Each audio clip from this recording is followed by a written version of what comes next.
Merhaba arkadaşlar, Ören Hanım YouTube kanalıma hoş geldiniz. Bugün size iki şiş dikişsiz bir patik modeli anlatacağım. İki renk kullanacağım. Tamamen dediğim gibi dikişsiz olacak. Çok şık, çok güzel, kesinlikle tavsiye ederim.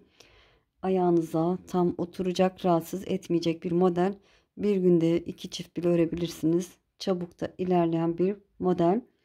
Ben 37-38 numara ayak için öreceğim. Elim normal. Eliniz sıkıysa benden 2 ilmek fazla atarak başlayabilirsiniz. Önce topuk arkasını öreceğiz. Sonra tabanı öreceğiz. Sonra burun ucundan yukarıya doğru dönerek öreceğiz inşallah. Evet, renk olarak şöyle askeri yeşil ve şöyle açık bej rengi var elimde. Bu ikisini kullanacağım. 3 numara şişle öreceğim. Patik ipi ile öreceğim dediğim gibi. Şöyle hazırsanız ipimi kenara alayım. Hemen yapımına geçelim. Evet. Eliniz benimle aynıysa 29 ilmek atalım arkadaşlar. 29 ilmek atarak başlayalım. Hadi bakalım. Bismillahirrahmanirrahim. 29 tane tek sayı ilmek atıp döneceğim. Evet, 38-39 numara ayak için örmek isteyenler de 33 ilmek atarak başlayabilirler. Tek sayı olacak arkadaşlar. Modelimiz o yüzden tek sayıyla başladık. Evet, 3 sıra haroşa öreceğiz. Haroşayı ben ön yüzden de düz, arka yüzden de düz olarak örüyorum.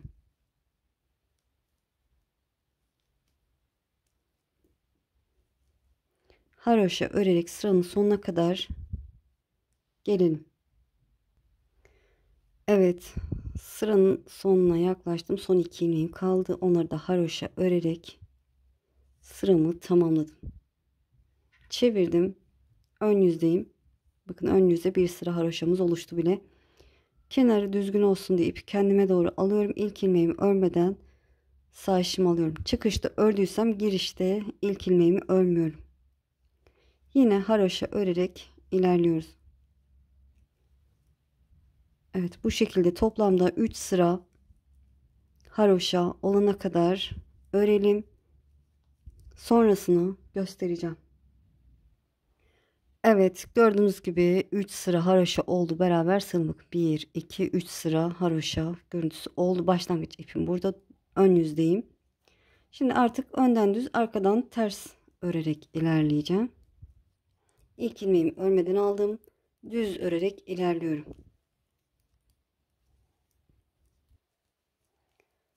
Evet, düz örerek sıranın sonuna kadar gelelim. Evet, sıranın sonuna yaklaştım. Son 2 ilmeğim kaldı. Onları da düz örerek sırayı tamamladım. Çevirdim. Arka yüzdeyim. Arka yüzde de ters öreceğim. İpi kendime doğru aldım. İlk ilmeğimi örmeden sağ işimi alıyorum. Çıkışta ördüğüm için. Ve ters örerek ilerliyorum. Arka yüzde bütün ilmeklerimizi ters olarak örüyoruz.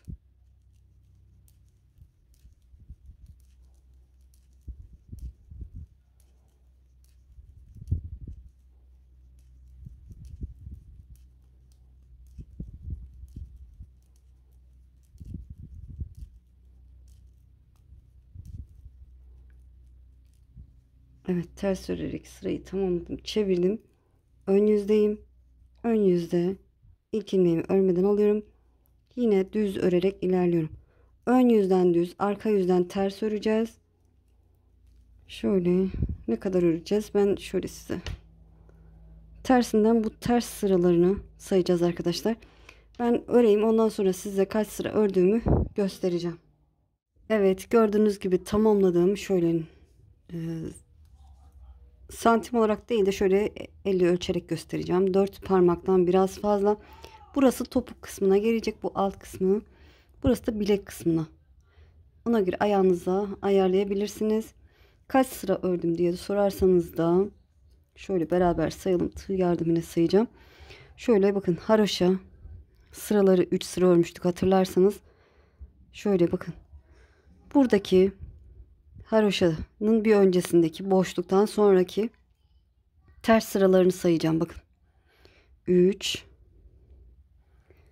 şöyle 3, 6, 9, 12, 15, 18, 21, 24 sıra ördüm. Şöyle bu boşluktan son iki haroşa arasındaki boşluktan sonraki ters sıralarını saydım. 24 sıra örmüşüm. Şimdi topuk arkasını ayarlayacağız. Ortada 9 ilmek kalacak şekilde ayarlayalım. 3, 6, 9. Şu taraftan da sayıyorum. 3, 6, 9, 10, 3, 6, 9. 10 ilmek sağda, 10 ilmek solda kalacak şekilde şöyle işaretleyicimi alayım. Evet, 10 ilmek sağda, 10 ilmek solda. Ortada da 9 ilmeğim var. Sizin işaretleyici takmanıza gerek yok. Sayarak öreceğim. O yüzden daha detaylı anlatayım diye işaret koydum. Şöyle 10 ilmeğimi örüyorum. Düz örerek ilerliyorum. 2, 3, 4, 5, 6, 7, 8, 9, 10 ilmeğimi ördüm. Sonra 9 ilmeğimi örüyorum. 1, 2, 3, 4, 5, 6, 7, 8, 9 ve 10. ilmeği ikisini bir örüyorum. Topuk arkasını 9 ilmek olarak ayarladık. 9 ve 10. ilmeği ikisini bir ördük. Ön yüzde düz olarak çevirdim. Arka yüzde ilk ilmeğimi örmeden alıyorum. Ve ters örerek ilerliyorum. 2 oldu. 3, 4, 5, 6, 7, 8, 9 ve 10. ilmeği ikisini bir ters olarak örüyorum. Arka yüzde olduğum için. Şöyle çevirdim. Ön yüzdeyim. İşaretleyicilerimi artık çıkartacağım. Çevirdim. İlk ilmeğimi örmeden aldım. Ve düz örerek ilerliyorum. 2, 3, sadece ortadaki 9 ilmeği örüyoruz. 4, 5, 6, 7, 8, 9 ve 10 ikisini bir örüyorum. Çevirdim. Arka yüzde ilk ilmeğimi örmeden alıyorum. Ters örerek ilerliyorum. Bilirsiniz. Evet. Evet, 9 ve 10 ikisini bir arka yüzde ters olarak örüyorum. Çevirdim. Ön yüzdeyim. İlk ilmeğimi örmeden aldım. Evet, şöyle ilk ilmeğimi örmeden aldım. Düz örerek ilerliyorum. 2, 3, 4, 5, 6, 7, 8, 9 ve 10. ilmeği ikisini bir örüyorum. Çeviriyorum. Arka sırada hemen ilk ilmeğimi örmeden alıyorum ve ters örerek ilerliyorum. Evet, hep bu şekilde devam edecek. Yanlarda ilmek kalmayana kadar böyle devam edeceğiz. 9 ve 10 ikisini bir ters örüyorum. Saymaya gerek yok. Bakın ayrık duruyor. Evet, bu şekilde devam edelim. Evet, gördüğünüz gibi sadece ortada 9 ilmeğim kalana kadar kenarları ekledim. Şimdi bu yan kısımlardan ilmek çıkartacağız arkadaşlar. Şöyle bu ipim burada kalsın. Şöyle sadece buradan ilmek çıkarmak için şöyle ipimi yumağımı alıyorum. Yumağın dışındaki ipi kullandıysanız içinden de ipin ucunu çıkartabilirsiniz. Tığ yardımıyla alırsanız daha kolay olur. Şöyle tığımı aldım. Şöyle bakın. İlk sıraya alttan başlıyorum. Şuraya giriyorum. Şöyle bir zincir çektim. İlmeğimi genişlettim. Şişime geçiriyorum. Her sıradan bir ilmek çıkartalım. Bakın. İkinci sıraya girdim. 2 tel alacak şekilde ilmek aldım. Genişletip sağ şişime bırakıyorum. Böyle ilmeği alıp genişletip şişime geçiriyorum. Her sıradan bir ilmek, şuradan almışım, şuradan almamışım.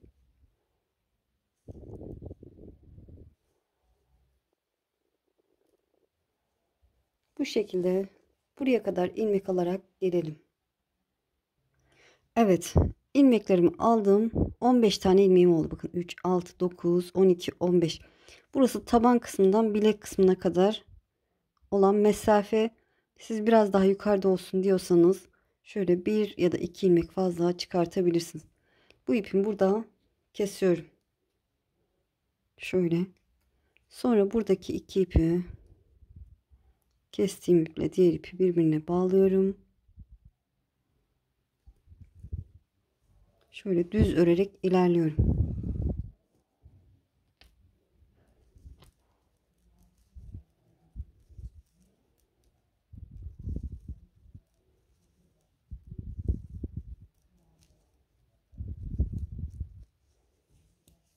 Evet, düz örerek ilerledim. Buradan da tel çıkartacağım. Yine aynı şekilde şiş yardımıyla da alabilirsiniz. Tığ yardımıyla da bakın her sıradan iki teli alacak şekilde bir ilmek çıkartıyorum. Batıyorum. İlmek alıyorum. Benim toplamda 39 tane ilmeğim olacak. 15 sağdan 15 soldan. Ortada 9 ilmeğim var.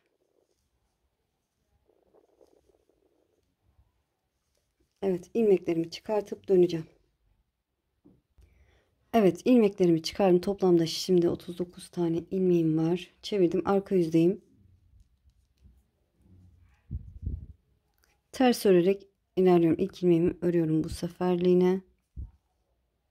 Şöyle. Evet, ters örerek sıramızı tamamlayalım. Evet, ters örerek sırayı tamamladım. Çevirdim. Ön yüzdeyim. Ön yüzde de ilk ilmeğimi örmeden alıyorum ve düz örerek ilerliyorum. Ön yüzde düz, arka yüzde ters örerek ilerleyeceğiz. 27 sıra öreceğim ben. Arka yüzden ters sıralarını sayacağım anlamak için de.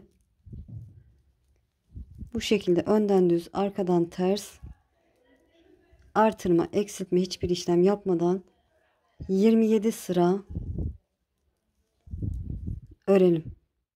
Evet, şöyle göstereyim. Gördüğünüz gibi 27 sıra ördüm. Şöyle 50 ölçersek şöyle bakın 4 parmaktan hatta 5 parmak kadar örmüşüm. Gördüğünüz gibi. Şöyle sıraları da beraber sayalım. Şöyle bakın. Burada tel almıştık hatırlarsanız. O tel aldığımız yerden sonraki tersleri sayıyorum bakın. 3, 6, 9, 12, 15, 18, 21, 24, 25, 26, 27 sıra örmüşüm. Yeterli diye düşünüyorum. Şimdi artık başta ve sonda eksiltmeye başlayacağız. İlk ilmeğimi örmeden aldım. Sıradaki iki ilmeğin ikisini bir örüyorum. İkisini bir düz olarak ördüm ve son 3 ilmek kalana kadar düz örerek ilerliyorum. Yine önden düz, arkadan ters öreceğiz. 3 ilmek kalana kadar örelim. Evet, 3 ilmek kalana kadar ördüm. Şöyle 2 ilmeğim. İkincisinin yönünü çevirip şöyle pardon.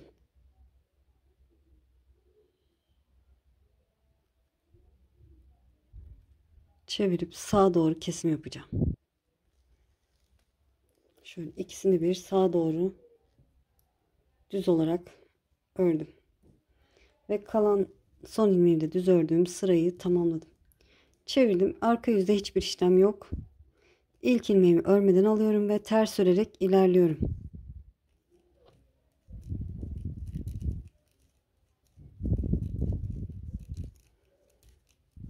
Ters örerek sıramızı tamamlayalım. Evet, ters örerek sırayı tamamladım. Çevirdim. Ön yüzdeyim. İlk ilmeğimi örmeden aldım. Sıradaki iki ilmeğin ikisini bir örüyorum. Evet, ilk ilmekten sonra eksiltmemi yapmış oldum. Yine son 3 ilmek kalana kadar örelim. Hem sıranın başında hem sonunda her ön yüzde eksiltme yapacağız. Evet, son 3 ilmeğim kaldı. Şöyle ikinci ilmeğin yönünü çevirip şöyle şu şekilde sol şişime geçirdim. Sağa doğru ikisini bir örüyorum. Evet, buradaki eksiltmemi de yapmış oldum.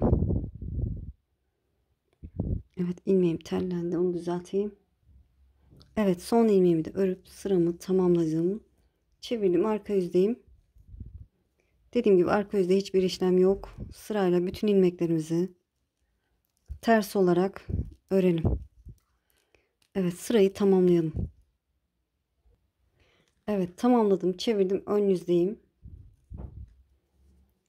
Bir daha göstereceğim. Eksiltmeyi ilk ilmeğimizi örmeden alıyoruz. Sıradaki iki ilmeğin ikisini bir örüyorum. Ve yine düz örerek ilerliyorum. Son 3 ilmek kalana kadar.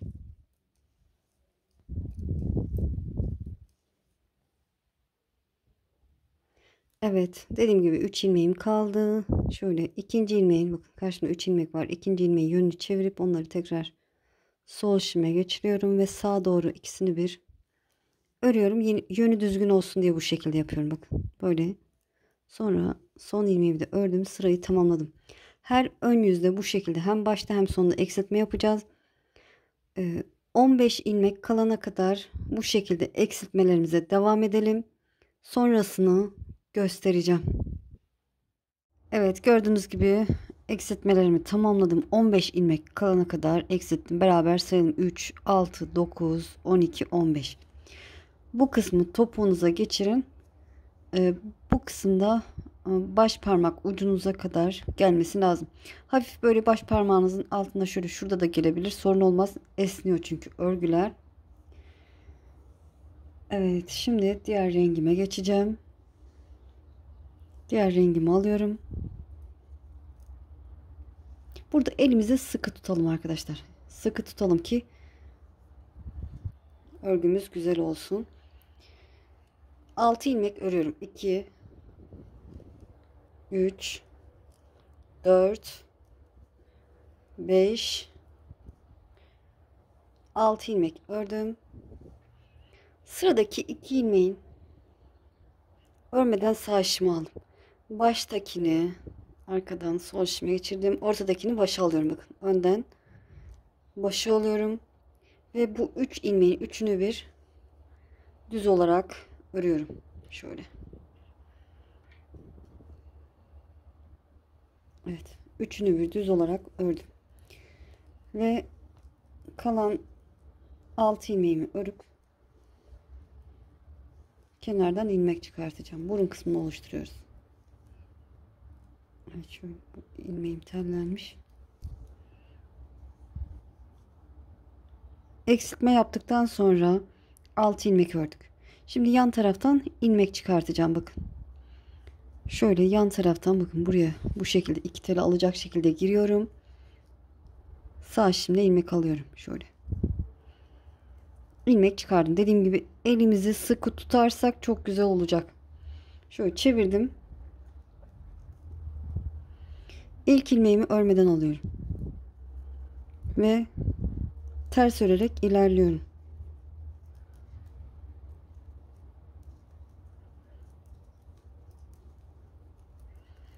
Arka yüzde. Ortada hiçbir işlem yok. Burada yeni ip aldığım için şöyle son ilmeğimi de ters ördüm. Burada şöyle yeşil ve açık bej rengi ipimi birbirine bağlıyorum ki sonra sorun çıkarmasın. Yeşil ipimizi, tabii siz hangi renk örüyorsanız, ben kesiyorum. Evet, burada da yan kısımda ilmek çıkartacağım. Ön taraftan da çıkartılabilir ama arka taraftan, yani modelin tersinden çıkartınca daha güzel duruyor. Bakın. Şöyle bakın, bu şekilde arkadan öne kendime doğru giriyorum. Şöyle. O iki teli alacak şekilde girdim. Şöyle dışa doğru şöyle ilmeğimi çıkardım bakın. Tekrar göstereceğim. Şöyle arkadan giriyorum. İlmek çıkarmak istediğim yere. Sonra ipimi böyle geçirdim. Şöyle çıkardık. Çevirdim. Biraz daha göstereceğim yapamayanlar için. İlk ilmeğimi örmeden aldım. Ve düz örerek ilerliyorum. Ön yüzdeyiz. 3 4 5 6 ilmek ördüm. Hep sayı aynı olacak arkadaşlar. 15 ilmek öreceğiz. Ortada 2 ilmek eksilteceğiz. Çünkü kenarlardan 2 ilmek çıkartıyoruz. Kenarlara sabitlemek için. 6 ilmekten sonra şöyle sıradaki 2 ilmeği, bakın ortadaki bu. Ortadaki ilmeği başa alacağım. Örmeden sağ şişimi aldım. Baştaki ilmeği arkadan şöyle sol şişime geçiriyorum. Sağ şişimi çektim. Baştaki ilmeği şöyle geçirip sol şişime üçünü bir örüyorum. Üçünü bir düz olarak ördüm. Ve kalan 6 ilmeğimi de örüyorum. Dediğim gibi elinizi sıkı tutarsanız özellikle şu yan kısımlarda işiniz daha güzel olur. Evet, sıradaki yuvaya giriyorum, yan kısma. Şöyle 2 tel alacak şekilde giriyorum. İlmek alıyorum. İlmek çıkardım. Döndüm. İlk ilmeğimi örmeden alıyorum. Çıkardığım ilmeği örmeden aldım. Arka yüzden ters örerek ilerliyorum. Kameram çok aşağıda olmuş. Evet, ters örerek ilerliyorum. Sıranın sonunda yan kısımdan ilmek alıyoruz. Ön yüzde ortada, o aldığımız ilmekler dengelensin diye 2 ilmek eksiltiyoruz. Evet, son ilmeğimi de ters ördüm. Burada da ilmek çıkarmam lazım. Tersten, sıranın sonunda ters yüzden şöyle bakın. Şişim arkada, ilmek alacağım yere giriyorum. Şöyle ipimi öne alıyorum. Bu şekilde ilmek çıkartıyorum. Yapamazsanız ön yüzden de şöyle şu şekilde çıkartabilirsiniz. Bakın. Sıradaki yuvaya giriyorum. Bu şekilde ilmek alıp, evet, örmeyeceğiz. O yüzden sağ işimizde kalsın. Düz örerek ilerliyorum. 2 oldu. 3 4 5 6 ilmekten sonra ortadaki ilmeği başa alacağım. O yüzden ikisini önce sağ şişime alıyorum. Sonra baştakini arkadan sol şişime, şu elimi sıkı tutmuşum, aldım. Sonra ortadaki ilmeğimi alıp sol şişime aktardım ve üçünü bir düz olarak ördüm. Görüntü bu olacak ortada. Sonra kalan 6 ilmeğimi düz örerek ilerliyorum. Evet, yan kısımdan yine ilmek alıyorum. Girip ilmek aldım. Çevirdim. İlk ilmeğimi örmeden sağ şişimi alıyorum. Elimi sıkı tutuyorum. Ters örerek ilerliyorum.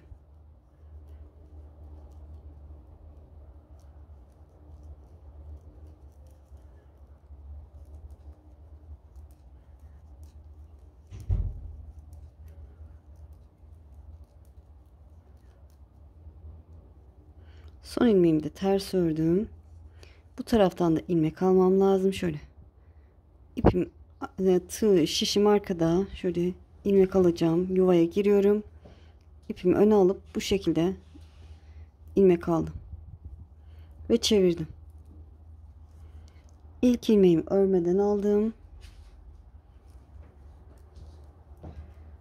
ve düz örerek ilerliyorum. 6 ilmek, 4 5 6 ilmekten sonra bakın, bu ortadaki ilmeğimizi başa alıp üçünü bir öreceğiz.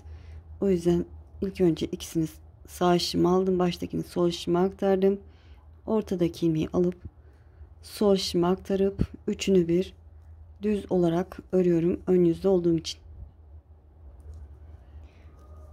Ve kalan 6 ilmeğimi de örüyorum.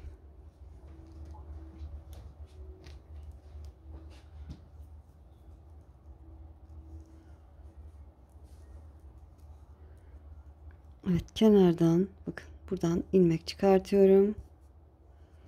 Çevirdim. İlk ilmeğimi örmeden aldım. Ters örerek ilerliyorum.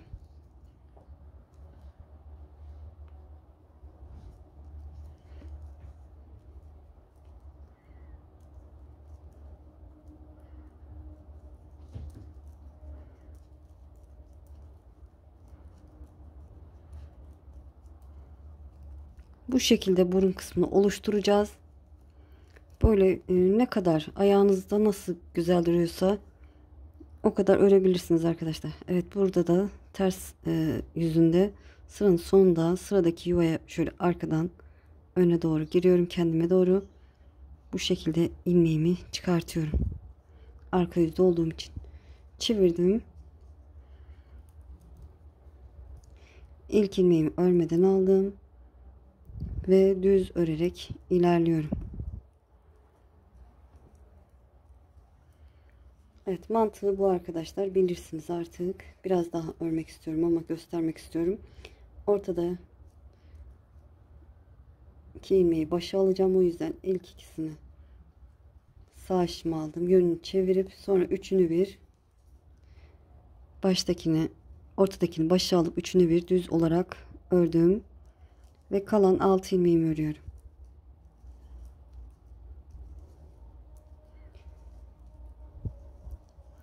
Evet, düz ördükten sonra son ilmeğimi sıradaki yuvaya giriyorum, ilmek alıyorum. Çevirdim. Arka yüzüne ilk ilmeğimi örmeden aldım, ters örerek ilerliyorum. İlmeklerimiz sabit, hep 15 ilmek olacak. Arka yüzde ortada işlem yok. Sadece sıranın sonunda ters örerken şöyle bakın. Bu şekilde ilmek çıkartıyorum. Ve çevirdim. İlk ilmeğimi örmeden alıyorum. Düz 6 ilmekten sonra ortadaki 3 ilmeğimi keseceğim. Baştakini, ortadakini başa alıp. Evet. Şöyle ayağınıza geçirirsiniz arkadaşlar. Böyle şöyle şuraya kadar öreceğim. Size sayı vereceğim şu kadar ördüm diye. Tamamlayıp döneceğim. Ortadaki ilmeklerim sabit kalacak. Evet, gördüğünüz gibi tamamladım. Şöyle bakın, bu şekilde oldu. Şöyle ayağınız girecek şekilde yaparsanız yeterli diye düşünüyorum. Daha aşağıda, daha yukarıda da yapabilirsiniz. Size kalmış. Ne kadar ördüm onu da hani 2 tane öreceğimiz için bilmemiz lazım. Şöyle bakın, buradaki e, düz kısımları sayıyorum. 1, 2, 3, 4, 5, 6, 7, 8, 9, 10, 11, 12, 13, 14, 15, 16, 17, 18, 19, 20, 21, 22, 23, 24, 25, 26, 27, 28, 29, 30, 31, 32, 33, 34, 35, 36, 37, 38, 39 sıra olmuş. Evet, en sonda arka yüzden buradan telimi aldım. Şimdi iki ilmeğin ikisini bir örüyorum. Kesiyoruz. İlmeğimi sol şişime aktardım. İkisini bir örüyorum. İlmeğimi sol şişime aktarıyorum. İkisini bir örüyorum. İlmeğimi sol şişime aktardım. İkisini bir örüyorum. Bu şekilde ilmeklerimizi, evet, burada da bir kesim yapabiliriz ama beraber keselim arkadaşlar, burası da. Çünkü yanlardan ilmek aldık. Şöyle bakın, bu sağ şimdi duruyor. Yine üçünü bir kesiyorum. Sonra arkadaki ilmeğimi bu ilmeğin önüne bırakıyorum. İlmeğimi sol şişime aktardım. İkisini bir örüyorum. Bu şekilde yani 40 sıra örmüş olduk. Toplamda.